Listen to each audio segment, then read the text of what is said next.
আসসালামু আলাইকুম ভাই লোক। মাত্র ৪ মাসের কম বেশি সময়ে রাকিবুল ইসলাম ভাইয়ের পর্তুগালের সফলতা এনে দিতে পেরেছি। নিজের কাছে খুব ভালো লাগতেছে যে একজন ভাইয়ের ইউরোপের স্বপ্ন বাস্তবায়ন করার ক্ষেত্রে অংশীদার হতে পেরে আল্লাহ তাআলা কবুল করছেন। ওনারও কিসমত খুলছে। তবে এই যে ৪ মাসের কম বেশি সময়, গল্পটা কিন্তু শুধু এখানেই শেষ না, তারও আগে কিন্তু কাহিনী আছে। যারা নতুন করে ইউরোপের লাইনে ব্যবসা করতে চাচ্ছেন বা ইউরোপের জন্য ফাইল জমা দিবেন, আমি আমার মতো করে আমার গল্পগুলো আপনাদের সাথে শেয়ার করব বাস্তব অভিজ্ঞতার আলোকে। আপনারা আপনাদের মতো করে বুঝে তারপরে সিদ্ধান্ত নিয়ে ওইভাবে প্ল্যানিং করে আপনারা ইউরোপের জন্য যে কোনো এজেন্ট এজেন্সিকে জমা দেন বা কাজ করেন, আপনারা করতে পারেন। যেমন ধরেন, ওনার ফাইলটা নেওয়া হয়েছিল 2026 সালের ডিসেম্বরের শেষ সপ্তাহে 26 তারিখে, 2024 সালের ডিসেম্বরের শেষ সপ্তাহ 24 তারিখে। তার মানে ডিসেম্বরের 26 তারিখে যেহেতু নেওয়া হয়েছে, তাহলে ডিসেম্বর শেষ, মানে 2024 সাল শেষ ধরেন। 25 সাল থেকে জানুয়ারি থেকে দিনক্ষণ গণনা শুরু করেন, তাহলে 25 সালের পুরো বছরটা গিয়েছে। 26 সালে গিয়ে 4 নম্বর মাসে গিয়ে ওনার পর্তুগালের দেখা পাইল। তো দেখেন, তাহলে পর্তুগালের কাজটা কিন্তু 4 মাসের কম বেশি সময় হয়েছে, কিন্তু তারও আগে কিন্তু উনি 1 বছর সময় উনি আপনার অন্যান্য দেশের জন্য উনি ট্রাই করছে। ওনার ফাইলটা ক্রোয়েশিয়ার জন্য ট্রাই করা হয়, 1 বছর সময় নেওয়া হয়েছে ক্রোয়েশিয়ার জন্য। ওনার ফাইল জমা নেওয়ার পরের থেকে কিন্তু ভিসা রেশিও কমে গেছে। ওনার অনলাইন হয়েছে পারমিট আসবে পরবর্তীতে, যেহেতু একটা দেশ বন্ধ হয়ে গেলে আমাদের কিছু করার থাকে না। তো কোনো এজেন্ট এজেন্সি যদি আপনাদেরকে বলে যে 100% ভিসার নিশ্চয়তা আছে, এটা ডাহা মিথ্যা কথা। কারণ আমরা যারা এই রিলেটেড কাজ করি, আমরা এম্বাসি পর্যন্ত পৌঁছায় দেওয়ার ক্ষমতা রাখি, ভিসা দেওয়ার ক্ষমতা আমাদের নেই, ভিসা দিবে এম্বাসি। তাও যদি আপনি সঠিকভাবে কাজ করেন, আর যদি আপনার ফাইল যদি বালিশের নিচে রেখে দেয় ফাইল জমা নেওয়ার পরে, তাহলে তো আপনি এম্বাসি পর্যন্ত যাইতেই পারবেন না, পারমিটের দেখাই পাবেন না, অনলাইনই হবে না। তো যাই হোক, এখন ওনারটা হচ্ছে যে যখন ক্রোয়েশিয়া বন্ধ হয়ে গেছে, আমরা কী করছি, স্লোভেনিয়া ট্রাই করছিলাম। স্লোভেনিয়া লম্বা সময় ধরে মালিক ইন্টারভিউ নিয়ে পছন্দ করছে, কিন্তু কোনো খবর নাই।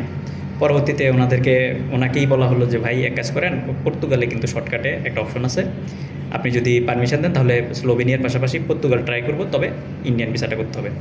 যেভাবে বলা হয়েছে সেভাবে কিন্তু উনি অ্যাগ্রি হয়েছেন। অ্যাগ্রি হয়ে খুব কম সময়ে ওনার পর্তুগালের অ্যাম্বাসিটাও ফেস করা হলো। আজকে কিন্তু উনি মার্চের 3 তারিখে অ্যাম্বাসি ফেস করছেন, ওনার এপ্রিলে কিন্তু ওনার অ্যাপ্রুভাল চলে আসছে। তো যাই হোক, এখন কথা হচ্ছে সেটা না, কথা হচ্ছে যে এই যে ওনাদের সাথে কিন্তু আমার কয়েক ডজন লোক ছিল, বিভ্রান্ত হয়েছে, আরে এই সেই হ্যান ত্যান, কত মিথ্যা প্রভাকাণ্ডা। যে মানে আমার কথা হচ্ছে যে আমরা কারো কাজ করলে, ফাইল নিতে পারলে যদি তার কাজ করে দিতে পারি, তার চোখে ভিলেন হয়ে যায়, কারণ সে বিদেশে যাওয়ার পরে একটু 19-20 হলে বদনামি করে।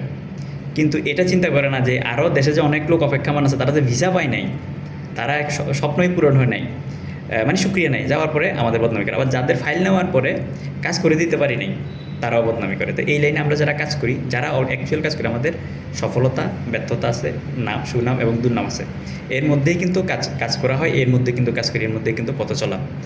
তো দেখেন, এখন ওনার সাথে কিন্তু লোকজন যারা আছে, তারা কিন্তু ওনাকে অনেক বিভ্রান্ত করছে, যে ফোন করে বা ওনারা গ্রুপিং করছে, অনেকে গ্রুপিং করে আমাকে অনেক বিভ্রান্ততে ফেলছে, ওনাদেরকেও বিভ্রান্ত ফেলছে। আরে ভাই, হয়তো পর্তুগালের জন্য ভিসা করছে, কিন্তু আগের যেগুলো অ্যাপয়েন্টমেন্ট ডেট বাকি, ওগুলোই তো এখন অ্যাপয়েন্টমেন্ট পায় না। এখন আপনারা নতুন করে আপনারা দিচ্ছেন, আপনাদের তো আসলে অ্যাপয়েন্টমেন্ট ডেট পাবেন, আগেরগুলোরই তো খবর নাই।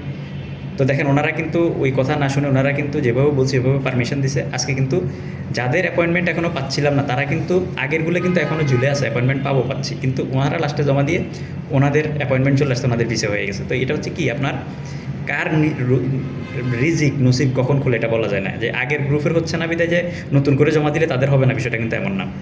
তবে এখানে একটা কথা আছে, আমরা যারা এই লাইনে কাজ করি, আমাদের দেখা গেছে যে কাজ করার সক্ষমতা আছে 5টা, আমরা কিন্তু 50টা-100টা ফাইল নিয়ে বসে থাকি। পরবর্তীতে খোঁজখবর নিয়ে দেখবেন, আমাদের পরিচিত অনেক ভাই ব্রাদার আছে যে কাজ করতে পারবে 5টা, কিন্তু ফাইল নিয়ে রাখছে পর্তুগালের জন্য ধরেন 100টা। পরবর্তীতে যখন ধরা খায়, তখন বোঝা যায় যে আরে ওই যে অমুক ভাইয়েরে 5টা দিছে, তমুক ভাইয়েরে 10টা দিছে, তমুক ভাইয়েরে 15টা দিছে। কেন রে ভাই, এত খাইস কেন, এত খুঁজলি কেন? যতটুকু সক্ষমতা আছে ততটুকু নেন। আরেকজনের উপরে ভরসা করে এত ফাইল নিয়ে আপনারাও ক্ষতিগ্রস্ত হচ্ছেন, অন্যজনকে ক্ষতিগ্রস্ত করতেছেন। যেমন আমার হলো পর্তুগালে ফ্লাইট যাওয়ার পর আমি কয়েকটা ফাইল নিছি, এগুলো হলো আপনার অ্যাপয়েন্টমেন্ট জটিলতার কারণে, কিন্তু আমি পরবর্তীতে ফাইল নিই না। যখন আমি দেখলাম যে আমি 2টা মাধ্যমে আমি এম্বাসিতে ফেস করিয়ে দিয়েছি, আমার অ্যাপয়েন্টমেন্টের আর কোনো জটলা নাই, আমার 3টা মাত্র অ্যাপয়েন্টমেন্টের জটলা ছিল, তখন আমি বললাম যে ভাই, তাহলে এবার আমি আরও কিছু ফাইল নিতে পারি। তো দেখেন, তো এই বিষয়টা হচ্ছে কি, যখন পরবর্তীতে যেগুলো নিলাম, আগেরগুলো অ্যাপয়েন্টমেন্ট এখনও পাই নাই, কিন্তু পরবর্তীগুলো কিন্তু এম্বাসি ফেস করে ভিসাও পেয়ে গেছে। তো তো এটা হচ্ছে নীতি নৈতিকতার জায়গা থেকে কাজ করতে হবে। আপনি কাজ যতটুকু করতে পারেন, যতটুকু খাইতে পারবেন ততটুকু করেন, কিন্তু অতিরিক্ত ফাইল নিয়ে নিজেও পেরেশানিতে পড়েন না, অন্যদেরকেও পেরেশানিতে ফেলে দিন না, ক্লায়েন্টকেও পেরেশানিতে ফেলে দিন না। তো পর্তুগালের এখন যারা জমা দিবেন আপনারা চাইলে ট্রাই করতে পারেন। ভালো আমাকে জমা দিতে হবে এমন না, আমাকে চাইলে আমাকে জমা দিতে পারেন, ভালো কোনো মাধ্যম পেলে জমা দিতে পারেন। ইন্ডিয়ান ভিসা রেডি থাকলে ট্রাই করতে পারেন, কম সময়ে কিন্তু অ্যাপয়েন্টমেন্ট পাবেন। কারণ আমি গত মাসেও কিন্তু মাত্র 10 দিনে অ্যাপয়েন্টমেন্ট নিয়ে আমি এম্বাসি ফেস করে দিয়েছি। আবার এইবারও এই মাসেও কিন্তু আমি ঢালছি, আগামী 10 তারিখের মধ্যে আমার কিছু অ্যাপয়েন্টমেন্ট পাবে। তো আশা করি ইনশাল্লাহ আমার এখন যে কাজগুলো, আগে যে অ্যাপয়েন্টমেন্টের জটলা ছিল, আমারও কিন্তু অ্যাপয়েন্টমেন্টের জটলা ছিল। আমি ইন্ডিয়ান ভিসার মেয়াদ খাইছি, আবার ইন্ডিয়ান ভিসা করছি, সেই ইন্ডিয়ান ভিসার মেয়াদ খাইছি, খেয়ে আমি অ্যাপয়েন্টমেন্ট দিতে পারি নাই। সেজন্য কিন্তু আমি জটলা রেখে জটলা সৃষ্টি করি না। আমাকে দেখবেন বিগত 6 মাসে যারা আমাকে ফলো করেন অনেকেই ফোন করছেন পর্তুগালের জন্য ফাইল দেওয়ার জন্য, আমি কিন্তু নিষেধ করছি। আমি ডিরেক্টলি বলে দিয়েছি যে ভাই আমার অ্যাপয়েন্টমেন্ট জটিলতা আছে, এগুলো ক্লিয়ার হলে দেন আমি ফাইল নিব। কিন্তু কোনো এজেন্ট এজেন্সিতে আপনি যদি ফাইল দেওয়ার জন্য এগ্রি হয়ে যদি ফাইল জমা দেন, কেউ আপনাকে ফিরিয়ে দিবে না। আমি ইউসুফ আলী মজুমদার, আমি ফিরিয়ে দিছি। তো এখানে আসলে আমাদের সুনাম দুর্নাম থাকবে, কিন্তু নীতি নৈতিকতার জায়গা থেকে নিজে চেষ্টা করি সৎভাবে কাজ করার জন্য, এবং কারো উপকার করতে না পারলেও যেন ক্ষতির কারণ হিসেবে হয়ে না দাঁড়ায় সেজন্য চেষ্টা করি। তবে আমাদের এই লাইনে ভাই আসলে কমিটমেন্ট ঠিক রাখা যায় না সময়ের ক্ষেত্রে। আর এটা এমন একটা মারাত্মক লাইন, এখানে পদে পদে আপনার বিপদ। ভুল ক্যালকুলেশন করে এক কদম পা বাড়াইলে কিন্তু বিপদ। তো যাই হোক, যারা নতুন এজেন্ট এজেন্সি আছেন ফাইল জমা দিবেন, নিরূপের ক্ষেত্রে খুব সাবধানতা অবলম্বন করবেন। ধন্যবাদ, শুভকামনা রইল প্রিয় রাকিবুল ইসলাম ভাইয়ের জন্য। আর যারা গ্রুপিং করছেন আপনারা চেয়ে চেয়ে দেখবেন। আর যারা আমার পিছনে লেগেছিলেন বা যেভাবে বলছি, যখন যেভাবে বলছি পারমিশন দিয়েছে, আর চিন্তা ভাবনা করে দেখেন ওনারা কোথায় আর আপনারা কোথায়। ওনারা এখন চলে যাচ্ছে আর আপনারা গ্রুপিং করছেন, আপনারা বিভিন্ন ধরনের গ্রুপিং করে নিজেও বিভ্রান্ত হয়েছেন, অন্যদেরকেও বিভ্রান্ত করছেন, আজকে আপনারা ঘুরতেছেন। অথচ ইনারা কিন্তু চলে যাচ্ছে। ইনারা বোকা, চালাক না, সেজন্য ওনারা চলে যাচ্ছে। আর আপনারা যারা চালাক আপনারা ক্ষতিগ্রস্ত হয়ে যাচ্ছেন।